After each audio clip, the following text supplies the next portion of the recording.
प्रिय विद्यार्थियों, ये संस्कृत छंद विषय की छंद प्रकरण की द्वितीय कक्षा है।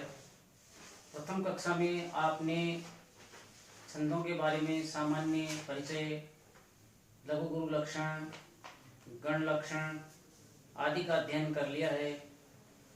अब छंद प्रारंभ होते हैं।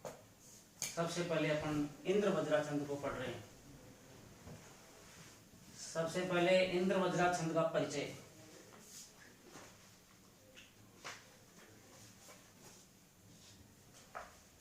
यह छंद 11 वर्णों का छंद है। 11 वर्ण, प्रत्येक वर्ण में प्रत्येक चरण में 11 वर्ण होते हैं। इसका मतलब यह है समवृत्त है। 5-6 अक्षरों पर यति होती है।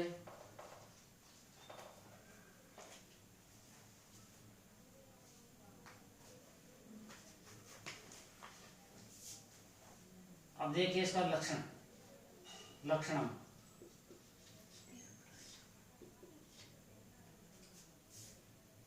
स्यादिंद्र वज्रा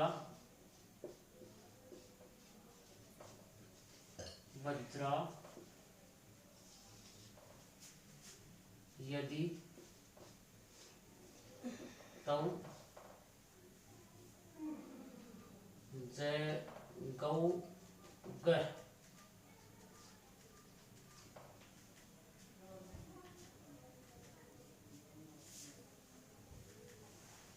यदि तौ मन 2 तगण,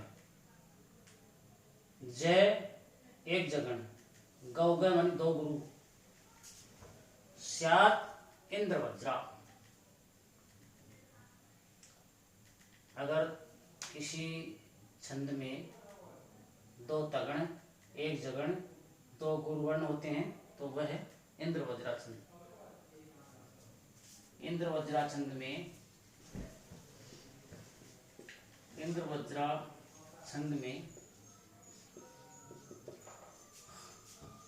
2 तगड़, 1 जगड़ तथा 2 गुरुवर्ण होते हैं।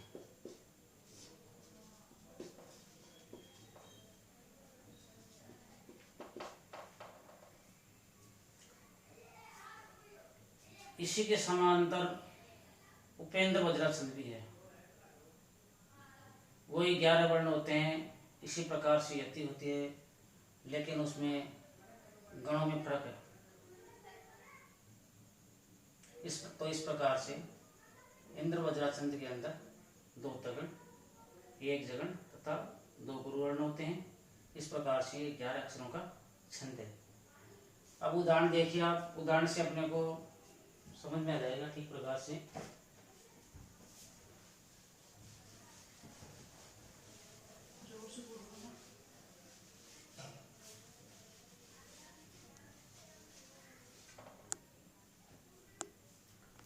उदाहरण,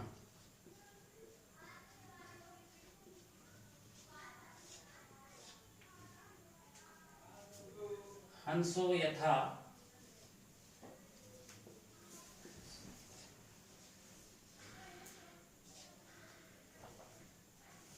राजत पंजरस्थः।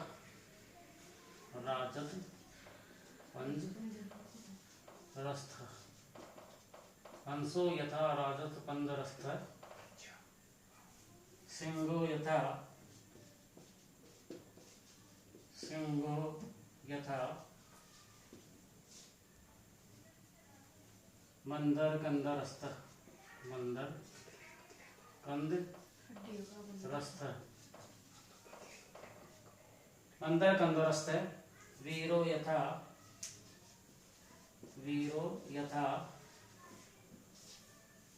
गर्वित कुंजरस्थः। गर्वित कुंज रस्थ। चंद्रोपि भद्राज,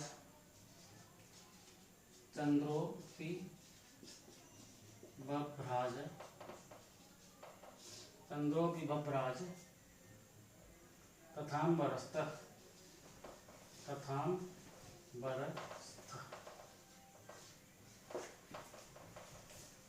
अब इसमें जो गण अपन बताए हैं, दो तगण, एक जगण, दो गुरुगण,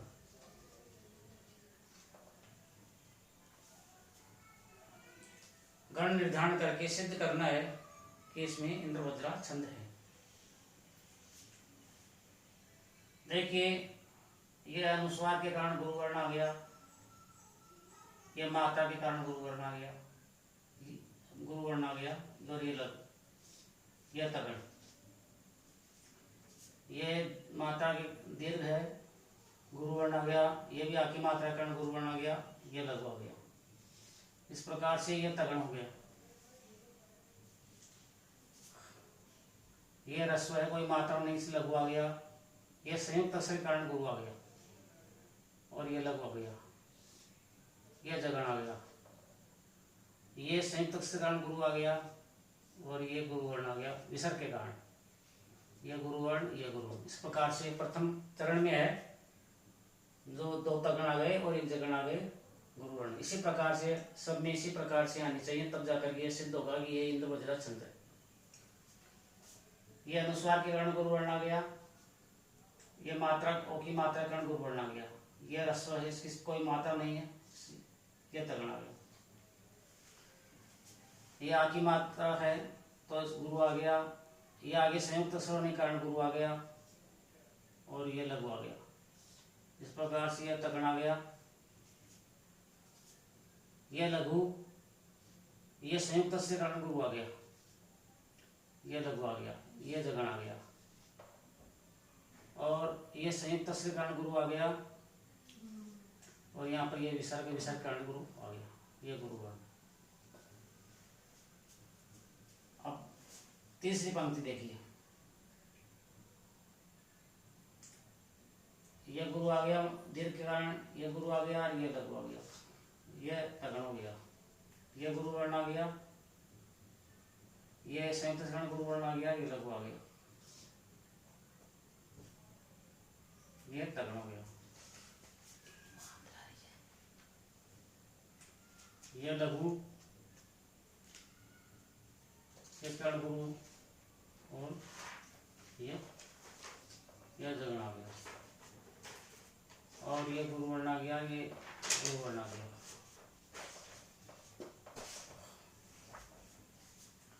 ये संयुक्त से कारण गुरु वर्ण आ गया, मात्रा के कारण गुरु वर्ण आ गया, ये लघु आ गया, ये तगण, ये संयुक्त से कारण गुरु वर्ण आ गया, ये मात्रा के कारण गुरु आ गया, ये लघु आ गया, ये तगण हो गया,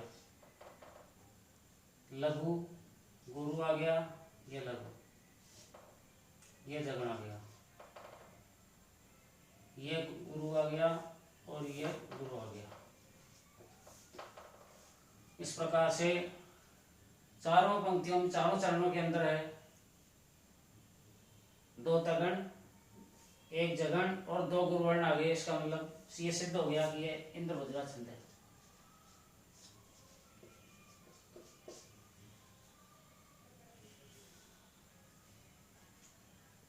किसी भी पद्य को याद करने के लिए जब उसका अर्थ समझ में आ जाता है और अर्थ समझने से शीघ्रता से याद होता है, तो इसका अर्थ देख लीजिए पहले आप। हंसो यथा राजत पंजरस्तः, सिंहो यथा मंदर कंदरस्तः, वीरो यथा गर्वित कुंजरस्तः, चंद्रोपि बभ्राज तथांबरस्तः। यथा मानी जिस प्रकार से, हंस हंस, पंजरस्तः राजत, पंजरस्तः हड्डी के समान पतली जो टांगे होती है उसके कारण से सुशोभित होता है।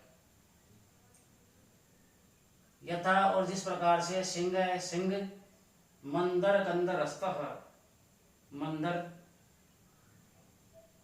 मानी पर्वत और कंदर मनुष्य गुफा, पर्वतों की गुफाओं में सिंह सुशोभित होता है। अगर कोई सिंह है कहीं पर भी है, पर्वत की गुफा के अंदर बैठा हुआ है तो बहुत शोभित होता है भ्रमण करते हुए की बजाय। वीरो यथा गर्वित पुंजरस्ता, और कोई सूरवीर योद्धा है वो हाथी पर बैठा हुआ गर्वित होता हुआ बहुत ही सुशोभित होता है। चंद्रोपि भद्राज तथाम्बरस्त, तथा मानी वैसे ही चंद्र अपि चंद्रमा भी है, अंबरस्त बभ्राज, आकाश में विचरण करता हुआ ही सुशोभित होता है।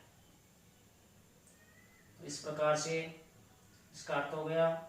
अब आप एक बार इसका उच्चारण कर लीजिए। हंसो यथा राजत पंजरस्तः, सिंहो यथा मंदर कंदरस्तः, वीरो यथा गर्भित पुंजरस्तः, चंद्रोपि भद्राज दतांबरस्तः। लयबद्ध तरीके से। हंसो यथा राजत पंजरस्तः, सिंहो यथा मंदर कंदरस्तः, वीरो यथा गर्वित कुंजरस्तः, चंद्रोपि बभ्राज तथांबरस्तः। इस प्रकार से ये इंद्र वज्रा छंद का उदाहरण हो गया। अपनी पाठ्य पुस्तकों में से जो भी उदाहरण दिए गए हैं उनका संकलन करके उनमें सिद्ध करने का प्रयास करें छंद। इसके अतिरिक्त एक उदाहरण और बता रहे हैं और फिर आपको अपने पाठ्य पुस्तकों में से संकलन करके उनको देखना है। चलिए एक और बताते हैं उदाहरण।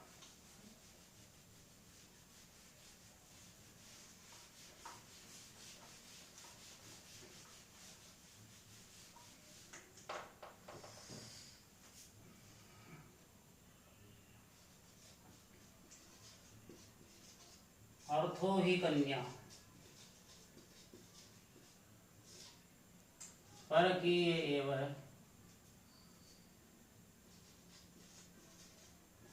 अर्थो ही कन्या परकीय एव, तामध्य संप्रेष्य, तामध्य संप्रेष्य परिग्रहीतु,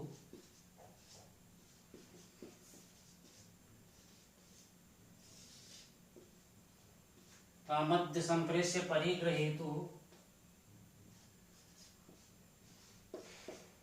जातो ममायम,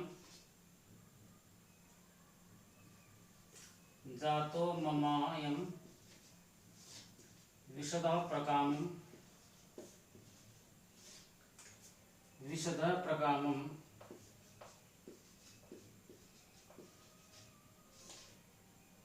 प्रत्यर्पित न्यास इवांतरात्मा, प्रत्यर्पित न्यास इवांतरात्मा।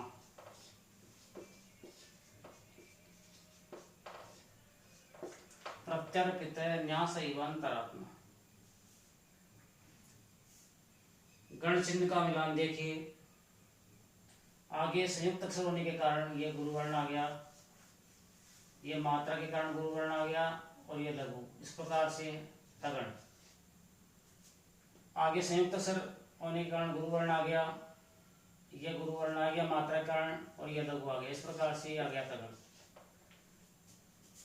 लघु मात्रा के कारण गुरु और ये लघु, इस प्रकार से ये जगन आ गया और ये गुरु वर्ण आ गया। ये पदांत में होने के कारण ये गुरु वर्ण आ गया। इससे पहले वाले वीडियो में आपको बताया था कि पदांत में स्वेच्छा से जहाँ पर अपने को गुरु की आवश्यकता है और लघु अक्षर है तो गुरु मान सकते हैं, और गुरु अक्षर है और लघु की आवश्यकता है उसको लघु मान सकते हैं। पदांत में स्वतंत्रता है।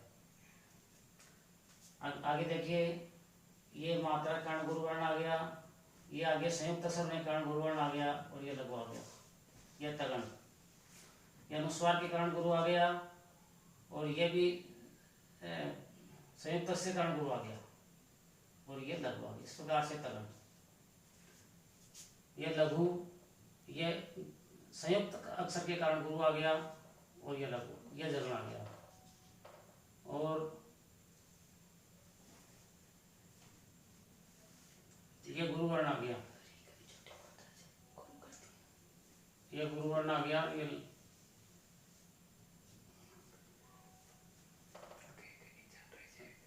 अच्छा ये गुरु वर्ण आ गया तुम्हें।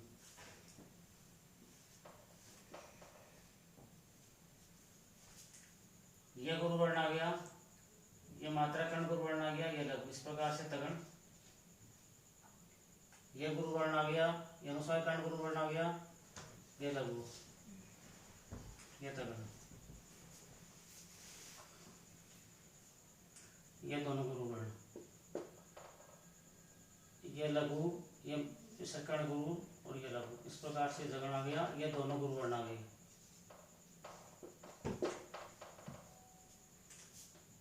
ये संयुक्त अक्षर कर्ण गुरु वर्ण आ गया, ये भी संयुक्त अक्षर कर्ण गुरु वर्ण आ गया, और ये लघु तगड़। ये संयुक्त अक्षर कर्ण गुरु वर्ण आ गया, ये गुरु वर्ण आ गया, ये लघु, ये तगड़ बन गया, ये लघु, ये गुरु और ये लघु, ये जगण, ये गुरु और ये गुरु। इस प्रकार से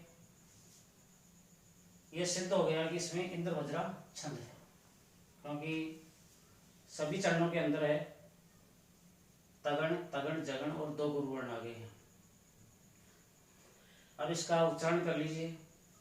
अर्थो ही कन्या परिकीय एव तामद्य संप्रेष्य परिग्रहीतु जातो ममायम विशुद्ध प्रकामम प्रत्यर्पित न्यास एवांतरात्मा। अर्थो हि कन्या परकीय एव तामद्य संप्रेष्य परिग्रहीतु जातो ममायं विशद प्रकामं प्रत्यर्पित न्यासैवान्तरात्मा। अर्थो हि कन्या परकीय एव तामद्य संप्रेष्य परिग्रहीतु जातो ममायं विशद प्रकामं प्रत्यर्पित न्यासैवान्तरात्मा। ये जो पद्य है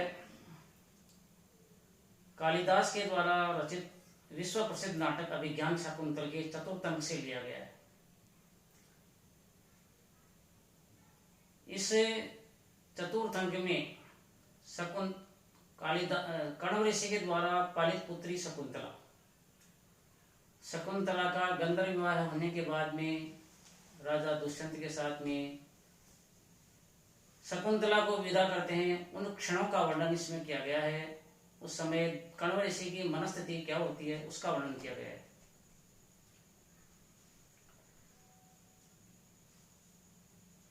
कण्व ऋषि कहते हैं अर्थो ही कन्या परकीय एव। भारतीय संस्कृति में कन्या को पराया धन समझा जाता है।